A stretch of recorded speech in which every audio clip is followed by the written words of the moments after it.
di may seen revue de presse yaa ngi ceeg Alaaji Ahmed Aidara. bismillah léegi nag leer na corona ga jeex na lu waay neex def waay samba tribune yéene kaa ne Macky Sall ko njëkke maar di daali dama ne la Macky Sall laa lay wax ni tournée économique am nga xam ne moom la loon def ca diwaanu Fatick ak Kaffrine ak Kaolack waaw seetlu gi nga xam ne kon addina yëpp seetlu nañ ko daal mooy ak fii mbas mi toll laa la wax même bu dee sax kon seetlu nañ ne wàññeeku la dëgg la waaye daal xam naa ne des na ci réew mi ba léegi ni lée président Macky Sall waaw dafa mobiliser ba maar di daali laa la wax waaw te nag ay militant ak ay militant waaw respecté wuñ benn yoon ndigal yi nga xam ne kon moom la waa kër docteur daal di kon joxe mesure barrière waaw dañu ko fudal tegee ko ne le yéene kaa gi ne waaye dama ne la seetlu gi kay lenn la mooy wàllu mobilisation bi te respecté wuñu benn yoon solo masque ga même bu dee président Macky Sall moom solo na masque de waaw waaye ay ñoñom di ay militant laa la wax kenn solo ca masque mu mbay la mel ni tulleeg ma lee simbkat yaa gaynde yaa doona waar laas de dama ne la gis nga tournée boobee mu doon def ci doon Fatick ak Nioro Kaffrine waaw moom président Macky Sall dafa mobiliser ba pare lu jëm nag ci waa kër docteur la ñu wax di mesure barrière waaw Macky Sall ci boppam kon moo ko njëkk a fudal te ko ne way samba évidence yéene kaa ne waaye wàllum koom-koom ci lée la ca ruusee di ay retombées économiques waaw en tout cas président Macky Sall daal dinay visiter nag chantier di SR régional yi nga xam ne kon moom lañ def ci doonu Kaffrine googu AGETIP moo ko tabax waaw directeur général u AGETIP day moo présenté kon bravo yo président Macky Sall Alaaji Malick Gaye waaw nee na ñaar fukki milliards ak ñeent kon lañ ca def way samba te dana am na kon fanweeri weer ak ñett 33 mois lay durée de SR yi comme yéen tabax sa jëm ñaajo waaw Kaffrine lay am ak Thiès Diourbel ak Sédhiou Alaaji Malick Gaye mooy wax di DG wu AGETIP de critique yéene kaa ne en tout cas ñetti fan yii moo am ci àll bi waaw Saloum ak Ndoukoumane la moom président Macky Sall la fa ruuse ci wàllum politique day daal dina koy góob retombé politique yi góob na ko Le Soleil yéene kaa ne politique bi nga xam ne moom président Macky Sall da ko na ma indi day jël mbay mi lée mu méngoog jamono moderniser ko waaw moom président Macky Sall daal dina xam le ne am na yeneen i programme yu bees foog sobli ne moom président Macky Sall moomee waaw xamal na homme d'affaires sénégalais ne leen ñëw leen ngeen investir ci wàllum mbay mi lée ak agrobusiness bi ba ci sax wàllum sàmm gi l'élevage intensif yéene kaa gi ne waaye gis nga njiital APR yi day la leen Macky Sall santoon defuñu ko de mobiliser nañu daal di défier corona ji way samba aji mbergaan kanu te day ci évidence yéene kaay waaw nee na gis nga président Macky Sall ci jamonoy jëf la toll il est dans le temps de l'action te bis su nekk mu firndeel ñu ko aji mbergaan kanu te ne maa ko wax source a lam wax waaw mooy gis nga tournée bi nga xam ne Macky Sall doon na ko def kon ci Ndoukoumane ak Saloum goog ñun suñu alal fekkewu ko de l'argent du contribuable Macky Sall lam fa def ci doomu dërëm kenn xamul nu mu toll laa la wax maar day tal dama ne la yow kon tellement oto ñaata lañu te kat jot nañu am xabaar ñu ne chauffeur bu ne fanweeri junni lañ la jox ngir ngeen jënd essence la ilaha illallah waa léegi calculer leen oto ñaata la way samba dama ne la Kaffrine moom amul sax fu nit ñi fanaan ñu bëree bëri ca Kaolack la ñu dem kon fanaan laa la wax auberge yaag hôtel yaag dëkkuwaay dama ne daa fees yel dama ne la alalu askan wa dee na ca xaalis tuuru na ca de dëgg la Guy Marius Sagna ci yéene kaay gi waaw nee na maa ngi woo Sénégalais yëpp ñu jóg génn leen ngeen manifester li ñu tere def lañ ko laa la wax désobéissance civile mar di tali Guy Marius Sagna ne maa la wax li maa woo képp koo xam ne politique Macky Sall bi la ko lor na la génnal nga manifester génn leen ngeen manifester fépp ci Sénégal laa la wax manifestation kay léegi moom nag moom tere gi moom jeex na ci mim réew génn leen Guy Marius Sagna ne maa ngi woo takk der yi nag police ak gendarmerie ak armée bi lée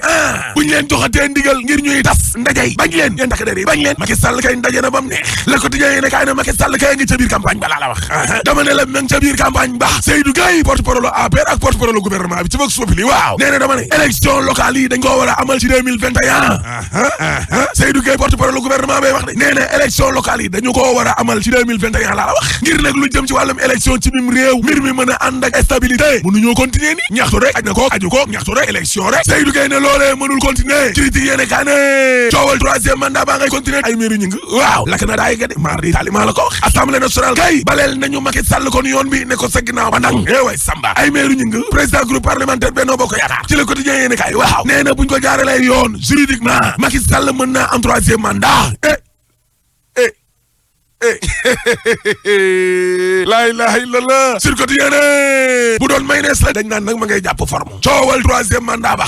ma ngay ñor nag Serigne Ahmadou Gaye juriste la ci source waaw daal dinay weete ay miiru ñu ngi teg ko ci place am maa la ko wax de parce que nee na gis nga bu dee wàllum politique ak yooyu bu leen neexee ngeen tontu ca waaye juridiquement bu jaaree yoon Macky Sall mënta def troisième mandat parce que constitution bu bees bi niñ ko bindaatee en son article 27 ci alinéa bu mujj ba la mu wax dafa leer indiwul borom mandat indiwul ñaata at la dama ne dafa ne kenn mënta def ñaari mandat yu taxaloo yaa xeetima la kon kay Macky Sall mënta def troisième mandat Thierno Bocoum day président agir ci yéene kaay gi waaw ne xam nga balaa nga naan naam ne fa man waxuma ay mbirum candidat waaye tànnee foo wàllum candidature jë Macky Sall loolu sax da amul sañ-sañ fa naan ay troisième mandat mënul ne ñëf gaa ñaa ngay fippu de 24 heures yéene kaay ne non fippu gi kay ma nga ca magistrat ya mar di tali parce que nag boo ca génnee convocation Souleymane Teliko bi waaw magistrat yi day ca Thiès mer nañu lool mer nañ seen kilifa de maître Assane Dioma Ndiaye waaw nee na déglu bi nga xam ne kon déglu nañ ko atekat bi di Souleymane Teliko nekkul dara lu dul dëgg mi ñu magistrat bi la rek ab magistrat du siège loolu dong la xam nga Sénégal nag fi mu nekk ni lée mooy président de la République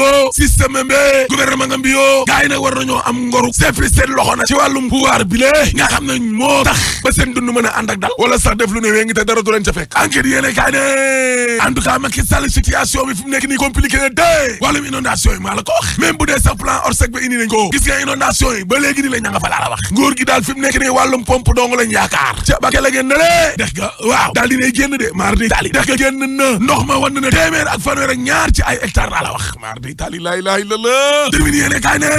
wàllum mbas ma day waaw couturier ak créateur yu Sénégal yi lée nee nañu Saria Gueye na leeral nag ci 50 millions yi ñu leen jox ak 100 millions yu francophone 2014 yi mu waay ak 16 millions yi leen Macky Sall joxoon ca audience Sidi Dia ak ñamu àndal day nee nañu Saria Gueye na leeral les écoles yéene kaay ne coowal faux billets yu bëgg a seli waaw doyen des juges ma nga continuer nag kon wàllum enquête am ba léegi ne la dee maa la wax loolu de nga xam ne nag moo taxoon ba ñu jël kon Seydina Fall bëgg a seli dugal ko ci kaso bi lée daanaka fukki weeru yàlla laa la wax léegi nag ab délégation judiciaire la ñu dénk kon élément section de recherche du gendarmerie yëla ngir nag ñu teg loxo ñaari doomu aadama yoo xam ne coowal faux billets bëgg a seli yooyee ñooñee dañ caanete gaa yaa ngi leen di wër de waa lii moom garaaw na di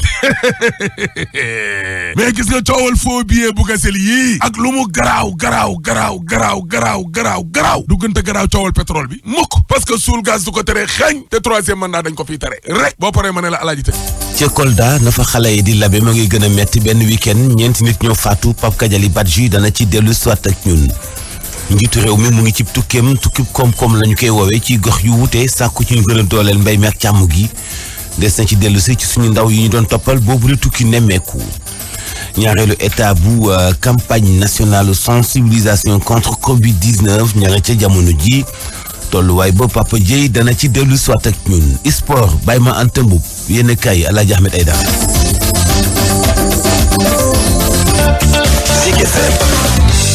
salaamaaleykum wa rahmatullah Kolda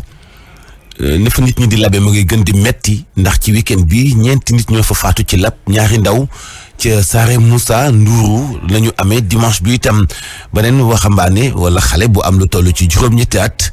moo daanu ci pont ci quartier Ilel daal di ñàkk bakkanam beneen xale itam bu am lu toll wala xale bu jigéen bu am lu toll ci fukki at ak ñaar moom itam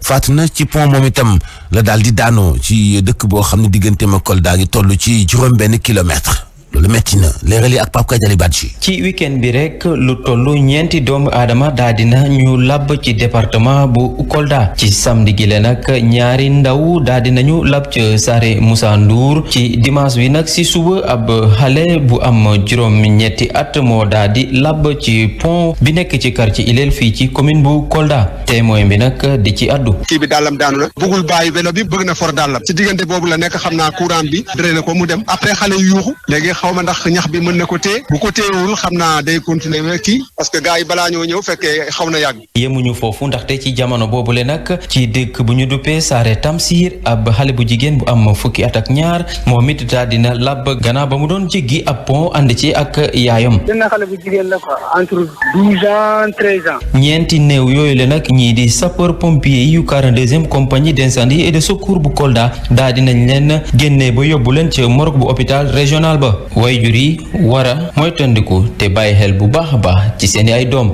Pape Kadiali Badji Kolda Zik FM. te kat Pape Kadiali dafa fekk Kolda jamono ji ay quartier yu bëri nekk ci biir ndox mi ndax dafa inondé loolee mooy li tax nag kilifa yi taxaw daal di ngembu ngir fas yéene indi solution ca loolee Abdoulaye Bibi Baldé mooy maire Kolda nekk itam responsable politique ñu teewlu ko Pape Kadiali Badji. dañu doon rek apporter suñu ndimbal si population bi wax leen d'abord massa di leen massaw parce que li leen dal métti na mais ñun suñu taxawaay mooy ñu jàppale leen ñu taxaw leen pour que lii mun a nekk un vieux souvenir bi mu xewee rek les premiers jours bi président de la République déclenché plan Orsec dañu taxaw accompagner population yi si ay vivre jàppale leen naam loolu du faj dara ceeb diwlin loolu aussi loolu du kenn waru si ruus loolu situation la mais xam nañ ni aussi loolu rek doyul lii programme investissement bu diis la te il faut ñu investir si wàllu assainissement pour ñu mën a gérer les eaux pluviales. njiit réew mi de mi ngi ci tukki nemmeeku tukki bu ñuy woowee tukki koom-koom félicité na bu baax organisation producteur ak coopérative yi nga xam ni ñu ngi def seen kemt lay kantan ngir kat mën a delloo soit capital semencier muy fexe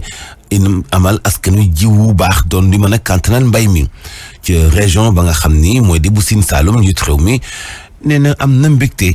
ci kat baykat yi jéego yi nga xam ni ñu ngi koy def ñu teewli kàddoom ci micro Fara Diassé. dañu war a sàmm jiw parce que jiw bu baax mooy joxe gàncax bu baax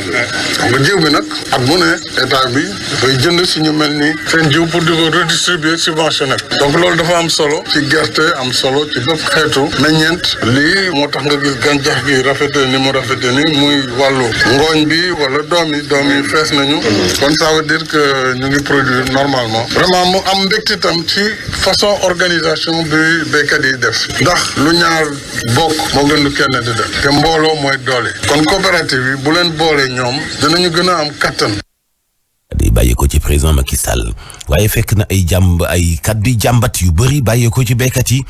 waa CNCR jàpp nañu ni commercialisation gerte gi farata la boole ci itam mën a assister béykat yi ci na mu jaadoo bañ leen a bàyyeeg seen bopp itam farata la waa CNCR day loole la ñu sàkku ki yor seen kaddu Sidi Ba nañ ko déglu. jàpp nañu ndox mu bëri wàcc nañu ci tool yi et que ñu ngi jàpp ni nguur gi war naa bàyyi xel ci naka la ñu war a fexe ba ndox mu ñu mun ko téye bu nooree ñu mun koo joxaat béykat yi pour ñu mun koo jëfandikoo ci seen tool yi kon nag maîtrise de l'eau am na ci solo lool et di njort ni itam ñun sénégalais yi war nañu toog rek liggéey ñetti weer rek noppalu juróom-ñeenti weer et que ndox mi ñuy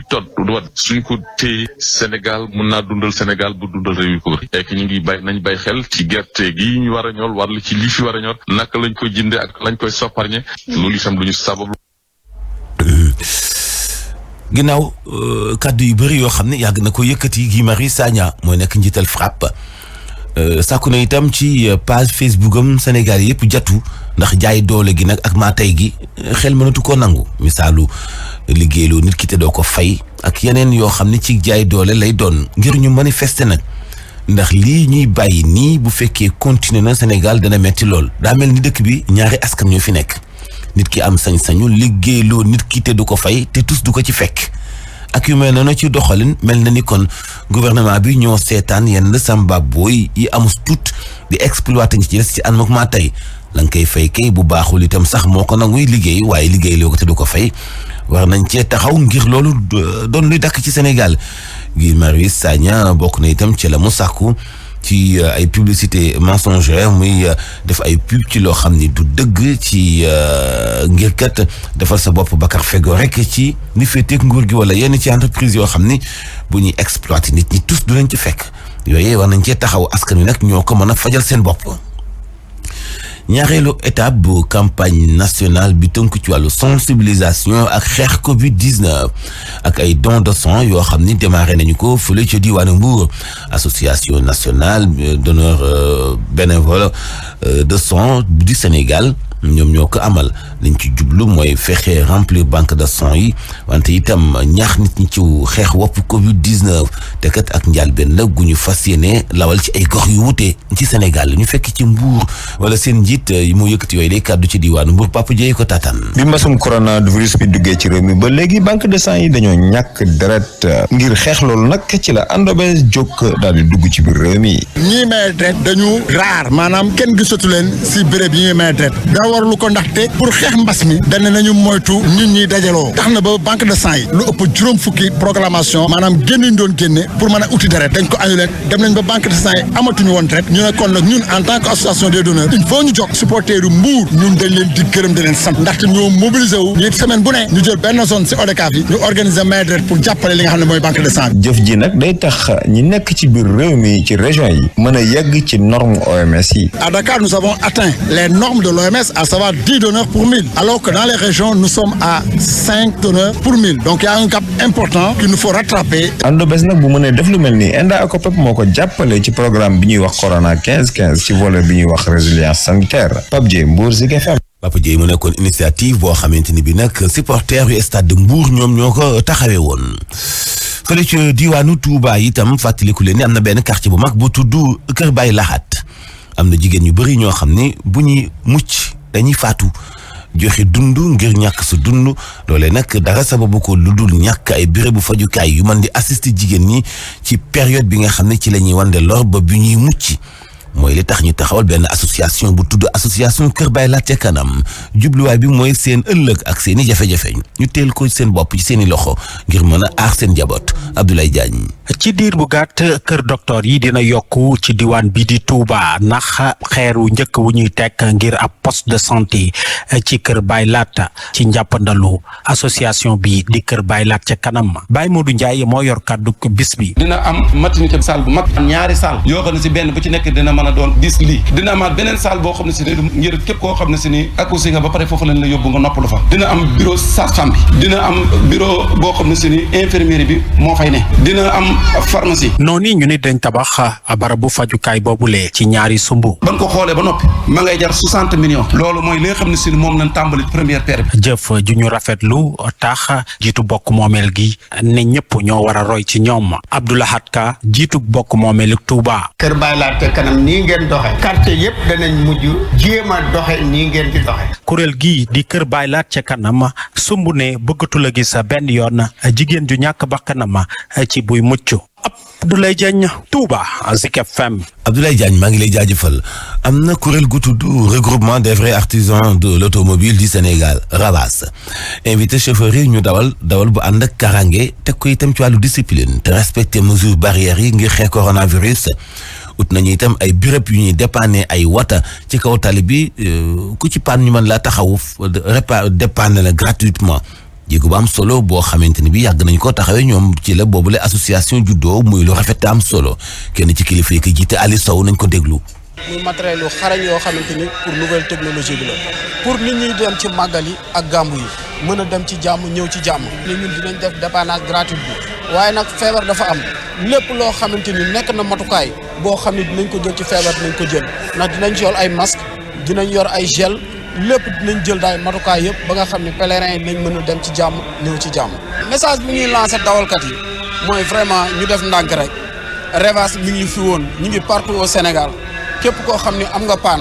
boo eggee fi nga xamante ni waa RAVAS ñi ngi fay dal na nga taxaw ñu dépanner la gratuitement nga mën a dem ñoom it nañu jël matukaay yi ndax dañuy wax feebar. seen ndaje ma de mënante neexoon nag baat ba may dégg ci suuf di Matroud jàngkat alxuraan bu siiw boobee tuwaxkal du yaa fa demoon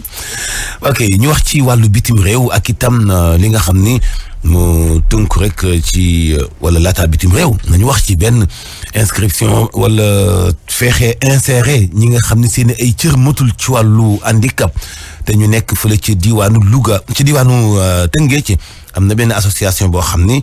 ñu ngi tudde seen bopp association woy jur yi am ay doom yu manqué ci ay cër dañu taxawal nag benn école boo xam ne leen di former bu ñu leen former bu noppi utal leen liggéey tàggat leen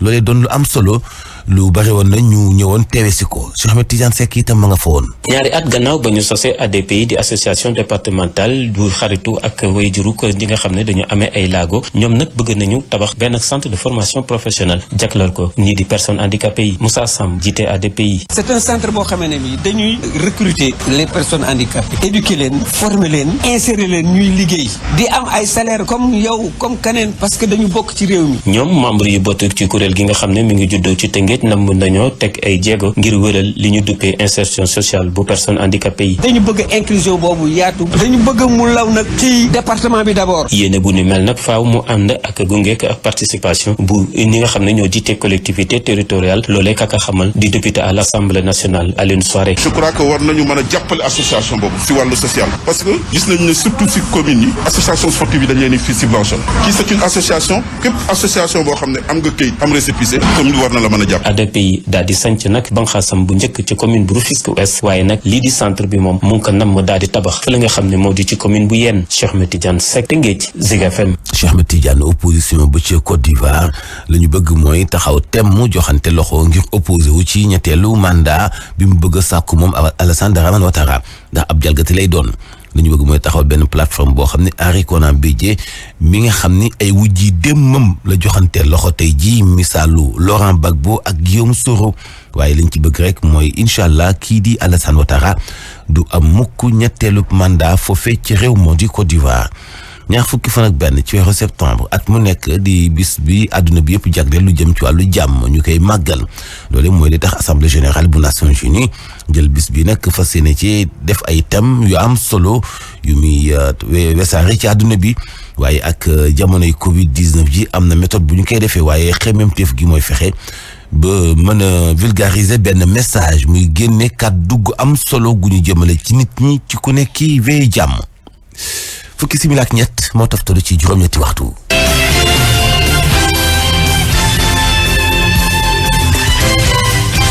Actu Sport. Baye Mante Mboup salaamaaleykum. maaleykum salaam El Hadj Mouhamadou Mansour Diop. alors assemblée générale bu waa stade de Mbour lu cay coow. waaw mu mel ne nag waxtu wi nag dafa am ñàkk déggoo gu dox ci diggante comité yu supporter bu stade de Mbour ak président par intérim bi di Abdoulaye Guèye ñoom ñi la nag ñu gis ne moom bi la ab candidat la ci boobule élection waaye nag dafa jàpp ab date boo xam ne ba fi nag amagul déggoo ci ñaari parti yooyu la ñu teewlu ci foofu ca Mbour Papa Dieye. ginnaaw toxal yu dul jeex AG bi nga xam ne moom mooy yeesal bànqaasu stade de Mbour yi jàpp nañ ko le 25 octobre prochain xibaar boobu nag nga xam ne président par intérim bi moo ko jël am na ñoo xam ni neexu leen Alassane Ndiaye di président comité des supporters. ki ñu wax la président Abdoulaye Guèye dafa am na loo xamante ne daf ko def démb mu metti candidat yëpp boobu ba léegi nit ñaa ngi toog di waxtaan dégguñ dara ñu xëy xëy gis ko mu génn ci journal di joxe date ne le 25 mooy AG bi date boobu nag dama bëgg ak wax ak waa Sénégal ñëpp ñu xam ne ça n'engage que lui candidat la candidat dafa royam place candidat mais mënoo nekk juge et partie. ki nga xam ne nag moom mooy candidat wu supporters yooyu nee na moom mosul gis élection yoo xam ne dañ koy jàpp te xamuñu nan lañ fay demee Moussa Mbaye mooy président d'honneur supporters yi. segam waxaguñu nu ñuy voté mënuñoo déterminer date élection donc waxtaan bi ñu nasoon nekk ci fan yi yëpp li ñu jàppoon mooy ne dañu naan nii la ñuy voté incha allah ba noppi buñ ne nii la ñuy voté nag ñu juboo ci ne bés sàngam la ñuy voté waaye démb nag maak yéen a ci yem defe naa ne ci journal laa ko gis. comité supporter stade de Mbour bi nag ñu ngi woon ci dimanche ji nag ci sëkk yi nekk ci tefes ngir sëkk bunt bi nga xam ne saa yu tawee ndox mi nangu ko Pape Dieye Mbour Zik FM. Papa Dieye ñu dem ci Tugal ak championnat européen. waaw championnat européen nag bokk na ci ñaari joueurs yi ñu gën a ràññeeku nag ci week-end bi di kii di Sadio Mané foofu ci nag Liverpool tax ba Liverpool am ndam lu yaa ci kaw Chelsea ñaar ci dara doomu Sénégal bi sax moom mu dugal ñaari bit yooyu la ba tey ca Angleterre Crystal Palace ak Cheikhou Kouyaté ñoom ñoo daan ñi di waa Manchester United ñetti bal ci dara doomu Sénégal bi di Cheikhou Kouyaté moom moo nekkoon ci défense bi amoon ci taxawaay gu am solo foofu ca France nag Ibrahima Niane tax ba FC Metz am ndamam lu njëkk ci championnat bu France moom mi la nag moom moo dugal ñaari bit yu tax Metz am ndamam lu yaa moom tamit di Ibrahima Niane. ñu jeexalee ko rek ak wax tamit ci ñaareelu bëccëg bu Premier League ni ki tey tamit bu 10h jotee Aston Villa dina ci laale ak Sheffield United 19h Wolverhampton ak Manchester City lay doon. ñu dem léegi ci affaire Lamine Diack ak doomam sabab na Pape Massata doom ji tey 10h dana def conférence de presse. waaw gannaaw nag ba 32e chambre bu tribunal correctionnel bu Paris génnee ndogal daan kii di Lamine Diack mi fi nekkoon président bu I2AF ci atum 1999 ba 2015 Lamine Diack nag boobule tribunal condamné ko lu toll ci ñeenti at ak ñaar yoo xam ne du ko tëdd amaana ko nag lu toll ci 500 000 euros kii di Pape Massata Diack moom mi la tamit ñu jàpp ne dafa nag bokk ci complicité de corruption passive ba tax na lii di 32e chambre bu tribunal correctionnel bu Paris moom tamit daan ko lu toll ci juróomi atu kaso ak amende 1 million d'euros nit ki noonu tamit moom papaam ñu tamit fas yéene fay lu toll ci 5 millions d'euros jëmale ko ci I2AF Lamine Diack nag nit ki tey bu 10h jotee foofu ca maison de la presse dina jàkkaarloog taskati xibaar yi ngir gën a indi ay leeral ci yooyu la daan ngir nag xamal ne lu nag délibéré boobu lépp lu ci sukkee daal amul lenn loo xam ne lu ci am la xam naa dinañ ci gën a dikkaat nu mu gën a yaatoo si suñu yeneen jotaayu xibaar El Hadj kon fii la ñuy ndax keppe